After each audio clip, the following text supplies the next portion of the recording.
If you're looking for new anime to try out or old ones to watch with new episodes, Verve is the place to be. Black Clover, Demon Slayer, the most talked about anime right now, Dr. Stone, and new episodes of Don Machi and the critically acclaimed new arc of One Piece are available on Verve in high definition right now, vrv.co/geekdom. Try the streaming service for free with that link and enjoy these shows as well as classic episodes of all your favorite anime from the past. vrv.co/geekdom. Welcome to another Dragon Ball Super Movie 2 plot pitch video where we give our concepts for what they could do with Dragon Ball Super Movie 2, which is the 21st Dragon Ball movie coming out in probably a couple years. But I like doing these videos because we have a good time with them. And if you like the video we did with the Tree of Might being rebooted and with the Pride Troopers movie, you're going to like this one because Real to Real is back. And this time we're talking about a guy who I've said is my favorite Dragon Ball Z movie villain of the original 13 movies, JANEMBA. What if Toriyama rewrote him? How would we do it? That is our discussion. Hello, Real to Real Productions. What's up, Geekdom? Always a pleasure to talk to you about like these pitch videos. And before we get into this, can I say that even though this is like a concept that you and I have been working on, bridging it out, understanding what happens with it, this concept also kind of relates to World King Kanji. Like, he helped me come up with the baseline for this, so he deserves just as much credit from this as ever. So, I'm sorry. Yeah, this is great. Thanks for having me again, and let's get right into it. Well, yeah, we're going to talk about JANEMBA here. Like I said before, JANEMBA's my favorite villain mostly because of what he did and his abilities and his powers, but he's kind of a one-dimensional villain in that he really doesn't talk. He just makes noises and says his own name when he's in his fat form. Now, the first thing we're going to discuss is how can Toriyama reboot him? And I think we both came to an agreement that yellow, chubby JANEMBA is just not going to happen in this version, right? We're not seeing that. And really, the reason why we shouldn't see fat JANEMBA in this movie is because there's no logical reason why Goku or anybody else in the main cast or anybody else in the extended cast would be in the afterlife to experience that version and stop it for what it was doing, to the point where all of that energy escapes from Fat JANEMBA and starts causing chaos in Universe 7 or universes throughout the entire multiverse, right? Right. So that's one of the biggest reasons. It would eat up time, it would eat up plot, and it would ultimately, at the end of the day, if you tried to shove it in there, feel like it's not part of the main series that's happening for Dragon Ball Super or any continuation from it. So Dragon Ball Super, Dragon Ball Broly, and whatever this movie would be. Yeah, we've got to change all that because it's different now. We have 12 universes. We have a different god hierarchy. Totally different kind of situation here in this movie. So the idea was, I think we both agreed that JANEMBA would be a demonic entity from one of the deleted universes. Now, where has he been this whole time? I feel like the idea, at least in my opinion, I feel like all of these deleted universes, one of the things they introduced in the Future Trunks timeline but didn't really explore at all throughout Dragon Ball Super was these 6 universes that Zeno deleted pretty much without provocation, for all we know. Right. Well, there was a reason. We just don't know what the reason was. Of course, but we don't really know that. Maybe we'll explore it in this movie just a little bit, but there's so much to get to. Maybe that's not the time, and we'll pick it up sometime down the line. But the creation of JANEMBA, at least in the 12th movie of the Dragon Ball Z movie canon, like the whole idea of these negative energy building up, condensing into one particular entity that became so much stronger than everything in its path. Like the Dark Dragons, essentially, the same thing. The evil dragons. Essentially the same thing. You have all of this dark energy, all of this useless energy floating around in the ether from 6 entire universes kind of commingling and eventually making their way into the reality of the 12 universes and making their presence known. I think that would be pretty interesting, seeing how all these characters from all these universes are impacted by this. And in the same way, too, the negative energy bringing back, or at least mimicking, characters from the past, not only from the characters we know in Dragon Ball and Dragon Ball Z and everything related to the canon that we know, but everybody related to the Tournament of Power, Universe 2, Universe 11, Universe 10, all these other people dealing with their demons and ghosts from the past. So we get a little bit more of why the Pride Troopers started, Brienne and her crowd, what made the Universe 3 warriors so technologically advanced, all this other stuff.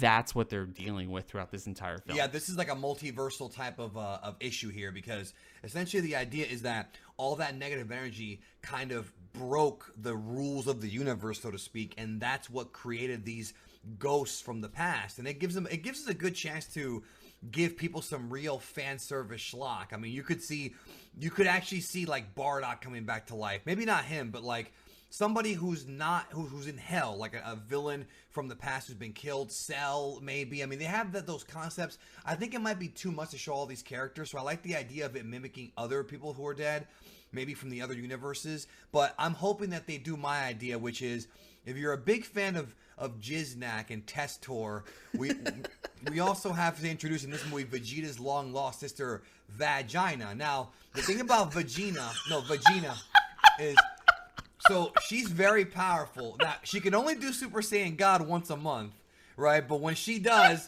her God form is stronger than Broly, with the red hair. And, she gets testy.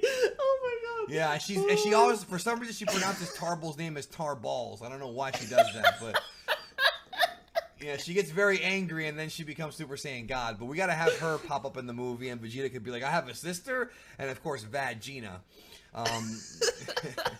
We gotta have. You go back and you explain it through Dragon Ball Super Broly and everything. Oh my goodness. Yeah, it's his long lost sister, because we've already had Bulma's long lost sister and Vegeta's long lost brother. So why not throw another one in there? Why not? Everybody's been long and lost. Beerus was asleep for the whole series.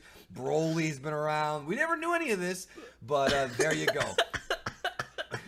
So the idea, every discussion gets one, right? Every discussion we gotta give the people what they want, man. A compelling character.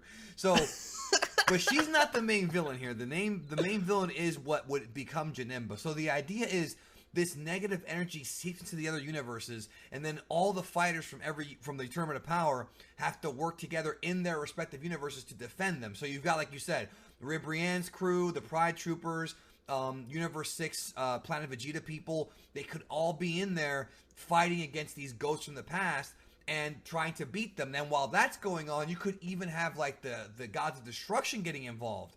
The angels don't get involved because they never do, but you could even have them getting involved, dealing with this gigantic, like, multiversal threat. This is bigger than Jiznak here, I think. You know what? In terms of just pure fan service stuff, I would really love to have we could do. Hit just being haunted by all the people that he's taken out of. That's a great idea.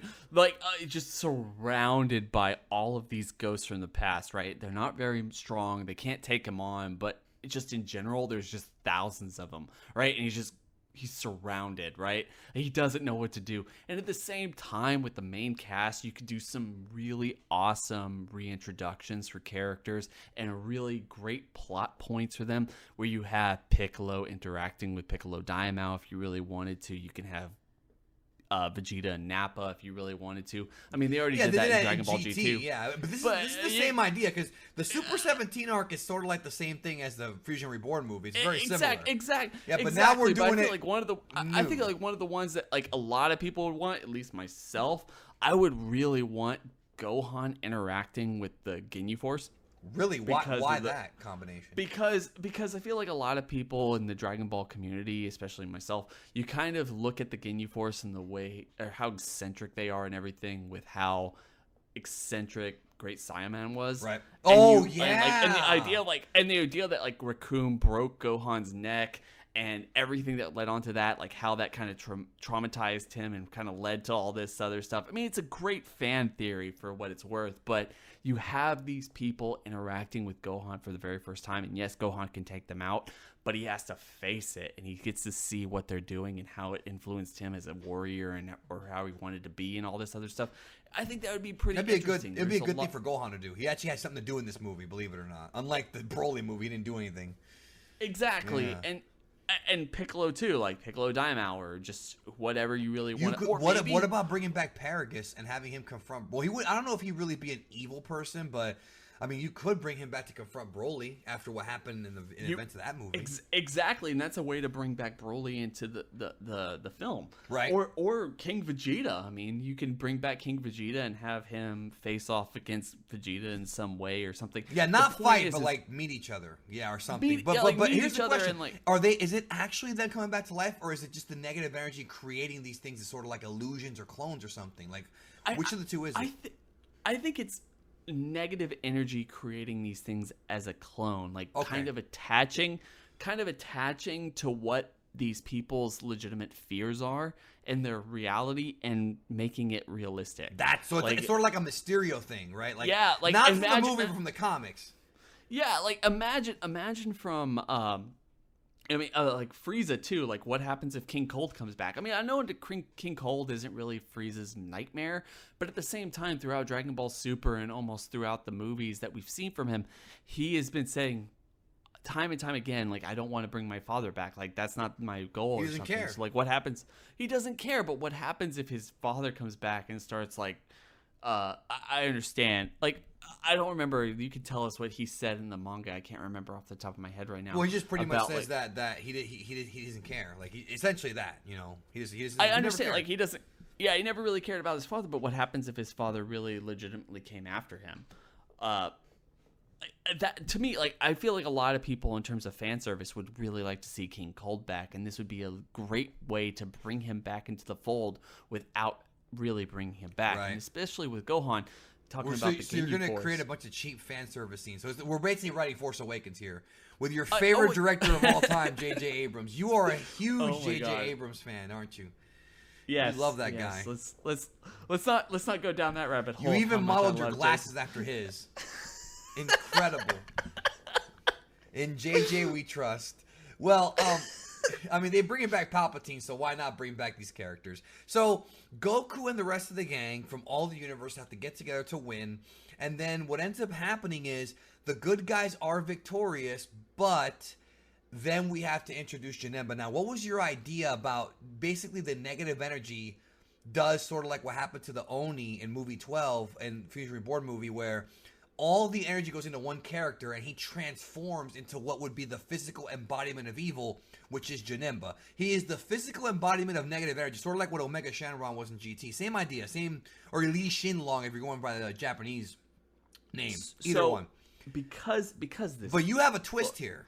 I do have a twist, and it's not mine, as I said at the very beginning of this video. But it's wacky. It's wacky enough that Toriyama would do it. It's wacky enough that Toriyama would do it. I love this idea. I've always loved it since he told me, and this is like the first time that we're really telling anyone. It's not for this idea. It's not anything connected to Super, but it's just kind of a teaser. I hope he sees it and he understands that I'm giving him full credit. The idea is it's not Janemba. It's all of this negative energy, and it's this point in the movie where they realize universal wide that this is happening, right? And whether it's Vegeta or Whis or Beerus, Goku, whoever, Vegeta would probably be the best. Be like, look, what we need to do is every time we're destroying one of these entities that's like leaving themselves out there, haunting people and bringing all of this negative energy out there, every time we kill one, it's dissolving, it's like it's poofing away and assimilating with something else, right? Another entity. Yeah, in other words, another being. It's sort of like a ooze where, like the T-1000, where you might destroy it, but it's gonna eventually join up with another cell, like sort of like what Majin Buu did with his like flub body, like that kind of thing. Exactly. But it's universal though. It's across all the multiverse, right? Yeah, exactly. So at the time of like hits killing all these people, Ribrianne, Jiren, all these other, like every time you take someone out, it's super easy. It's barely an inconvenience, but every time that happens, it gets stronger and stronger and stronger and stronger. 12 universes deep into this entity to make the most powerful entity possible, right? The most evil son of a in the history of Dragon Ball, Yeah, which is exactly. Janemba. It's the pure embodiment. He's kind of like Majin Buu in that you want to make him talk? Because I don't think we should even do that. I think we should. No, he's just pure like Kid evil. Buu. Yeah, he's just pure evil and just makes noises. Yeah. And this is why he doesn't talk. All these other things talk, I think, just to kind of build the scenes and make it more dramatic. All of these recreations, King Cold, Piccolo Daimao, Nappa, Raditz, all these other things, they talk, they're emotional. All of it. The one thing that doesn't talk, though, in all of Dragon Ball history, the thing that everyone would be familiar with and understand who it is, but just screams nonsense. Cybermen. All of the negative energy from 12 universes ends up going into the very last remaining Cybermen. That's right. And then so the Cyberman, which is the right way to say it, but either way doesn't matter. Okay, whatever. I'm messing with you. The cultivars, as they call them in the manga. Yeah, so people are going to look at this and be like, well, what do you mean? That's dumb. Cybermen aren't strong. No. The Cyberman happens to be the last thing that the heroes have not killed. And so all that energy that they've been trying to repel against goes inside the Cyberman. It transforms and makes what we know as Janemba. Now, as far as designs go, I would probably keep him the same as he was in movie 12, except maybe make him a little bit bigger, and maybe, it'd be Shintani doing it. Maybe the original color palette for him was like blue, and like maybe do something like that, or just keep him red and purple. I mean, I love Janemba's one of my favorite designs. Would you change that at all, in your opinion? No, absolutely not. Like, the thing is like, I think it'd be great to have him one of these things be taken over and then just end up looking exactly like Janemba. I think Janemba redrawn by Toriyama, though. He would probably make some changes. Of course, but like, I feel like Janemba in terms of design is one of the classic Dragon Ball Z movies. And it wasn't even Toriyama. It wasn't even Toriyama who designed him. It's fantastic. I think he is one of the best. Yeah, I agree. He's my favorite. So he shows up, and he's got reality warping abilities like before, and he actually gives the other characters, the gods, a hard time. He actually gives them a hard time. And then what I would do, fuse to make Gogeta. Gogeta fights Janemba, just like in movie 12, but Gogeta loses to Janemba. In fact, you could even do a scene, because, dude, I was in that theater when Gogeta did the Stardust Breaker. Every time I saw that movie, it popped. He goes for the Stardust Breaker, and Janemba just eats it. He just grabs it and just eats it and laughs. Dude, that'd be great. Like, nothing can stop Janemba, bro. Not Gogeta. So, the conclusion of the film, I think, could go a couple different ways. You could have Whis step in and give, like, Goku and Vegeta angelic energy. You could have Vegeta finally figure out Ultra Instinct and have him and Goku both using Ultra Instinct win. You could have the Grand Priest step in and give Goku energy. You have to do something huge. I mean, I was thinking Whis gives Goku and Vegeta some of his angelic power. They fuse to make Ultra Instinct Gogeta, and then they wreck Janemba as Ultra Instinct Gogeta. That's incredible fan service. You got new merchandise. You got a Heroes card. Make money, Toei. Make money with this. Because, dude, everybody watching this video right now who collects figures is going to buy an Ultra Instinct Gogeta figure. You know you would. I would. I definitely would. But and they're going to put out 20 of them. How many? Remember when Gogeta the Dokkan and Legends LR? card? Like, oh my God. It'll be an SLR or something like that. Can you imagine? Like, remember when Broly came out? And I made the joke on Twitter.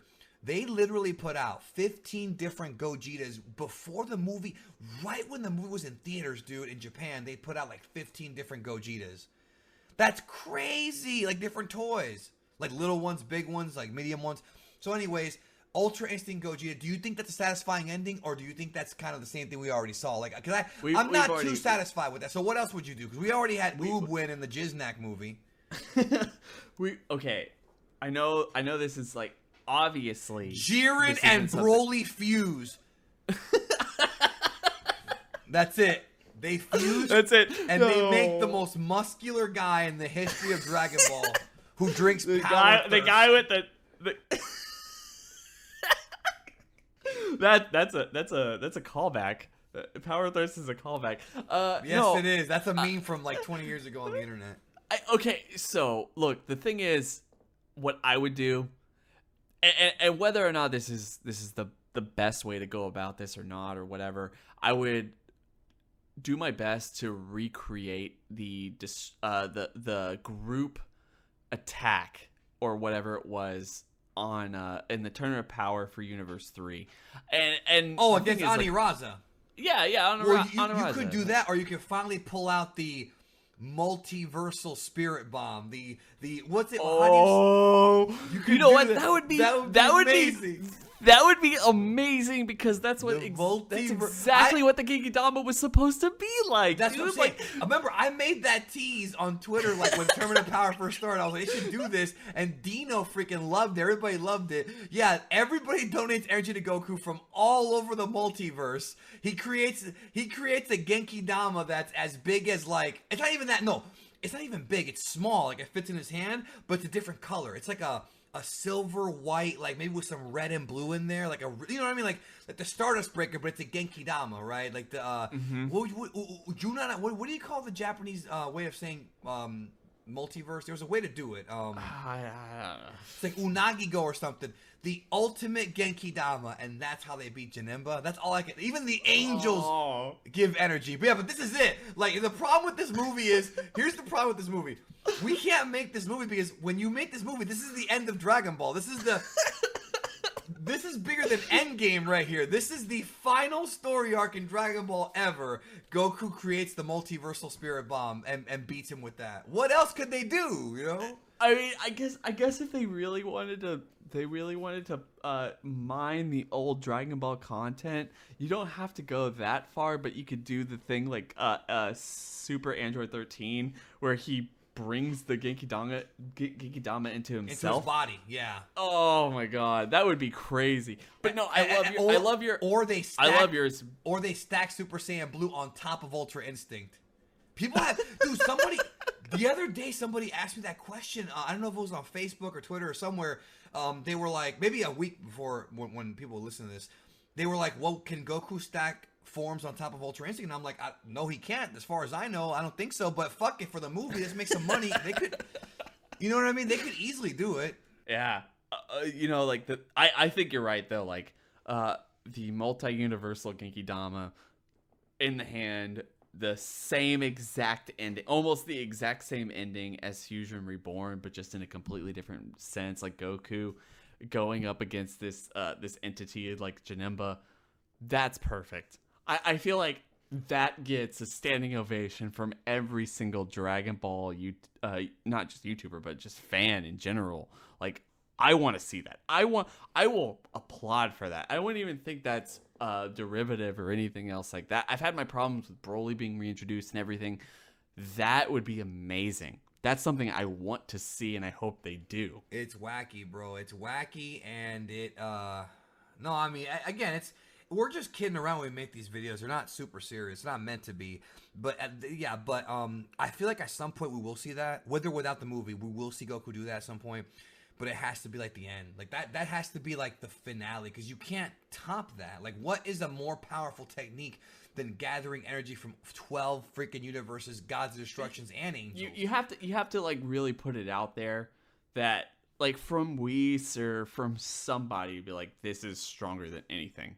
Like anything ever. You could kill Zeno with this freaking thing, bro. You could kill 3 Zenos with this. Like, right? It's like, this is not something that was supposed to exist, and Goku is the only one who can do it, because he's the only person. Just because, but like he's the only one who knows. He's the only one who knows how to do the Spirit Bomb, which is weird because King Kai does too. Well, of course, yeah, like he didn't know how to do it this good. Yeah, like he's the only one who knows how to do the Spirit Bomb. He's pure-hearted enough, and this is going up against an entity that's stronger than anything else that you've ever faced. And you know what? I've said this from the very beginning. The Future Trunks arc introducing the fact that Zeno destroyed these 6 universes, like that stuff has to come back in a major way at some point. This would be the perfect way to do it. Like, or you could have Vagina come up behind Janemba and hit her with the yeast technique, and then that'll be it. He gets sick. He gets sick, and then he's weakened, and then Goku. No, I got a better idea. No. Goku throws the multiversal spirit bomb at Janemba. Janemba deflects it back. Then Goku does a Dragon Fist into the Spirit Bomb, which pushes it into Janemba and kills him. Screw it. Screw it. This the ultimate screws the ultimate ending. We just topped it. Oh my goodness. The great he out of nowhere he does it, bro. Oh my god. Oh my That's it. The last movie ever, bro. You know what? Look. Dragon Ball we will can't never even do Dragon Ball will never end. Videos. It will never end, but at the same time, that would be an amazing ending. It would be so wacky, bro. Yeah, I would be okay with it. And then after the movie, or after they kill Janemba, Beerus goes back to sleep. Goku goes home to eat, and that's it. Dragon Ball's over. I don't want Dragon Ball to end, but that's the best ending I could think of, really. God, like you said. It does need to be a multi-universal threat that's affecting everyone. We need that soon, for sure. And Janemba, everything that he brings about, everything that we've talked about in this video is just so great. His entire entity, the whole thing that Kanji and I talked about when we were kind of pitching this idea of how you would bring Janemba back and how to make him relevant, is the idea that this character would be tied in to the history of Dragon Ball, the history of these characters and what they've been through, and having to really kind of look themselves in the mirror and how far they've come. It's Endgame. Yeah, it's the last story. Yeah, and kind of recapturing that, bringing back characters that couldn't be brought back from one reason or another. It's just it would be perfect. Like his character arc, his character is perfect for the end of Dragon Ball, and it's something that would really lend itself to the last arc. If this is a movie, if this is the last arc of Dragon Ball Super, whenever. Oh, and it's got to be a 3-hour movie. This has to be a 3-hour movie. It has to be a 4-hour movie. No, come on. I know, but Mike from Laughing Stock Media, bro, who wants 6-hour movies in theaters. My God. No, I agree. It's got to be a 3-hour movie or a 2-part movie. They could literally do Dragon Ball Super Janemba Part 1 and Part 2. They could, like with if it's this, dude. If it's like Harry if Potter it's this, like the first 2-hour movie is nothing but the build up, the conversations, the reintroduction of old characters and fighting, building up of Ribrianne and Jiren and Hit and all these other people to ultimately end on the birth of Super Janemba from a Cyberman. Like, oh my goodness. Yeah. I also want to do a scene like how they buried Vision in Infinity War where Hit's wearing a sweater, just because I want to bury him in the movie. He's wearing the sweater, bro, like that Vision was wearing in Infinity War. Because, man, did they depower him, bro. They kind of threw Hit away in the Tournament of Power anyways. They kind of depowered him a bit or whatever. To get Jiren over. But they threw, like, okay, at least if we're going to go down that route for a little bit, they threw Hit under the bus a little bit, but they threw him under the bus for Jiren. So, like, nobody else could step to Hit, right? So besides like a select group of people. So it's not like Goku. Yeah, like Goku and maybe Vegeta and Topo and the gods and angels.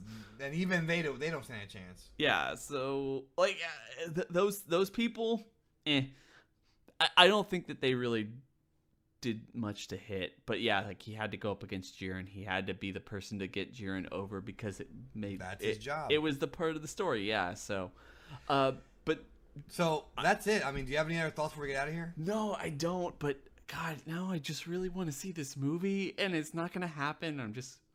I'm legitimately sad about this. I'm excited. Well, maybe it will happen someday. Not because of maybe something similar. Not quite like this, but I don't know. Maybe. But no, I'm good. Thanks for having me on. Rebooted. All right, well, everybody check out Real to Real. Leave a comment. If you hated it, I'm cool with it. If you loved it, I love you too. And make sure you take care of yourself and each other.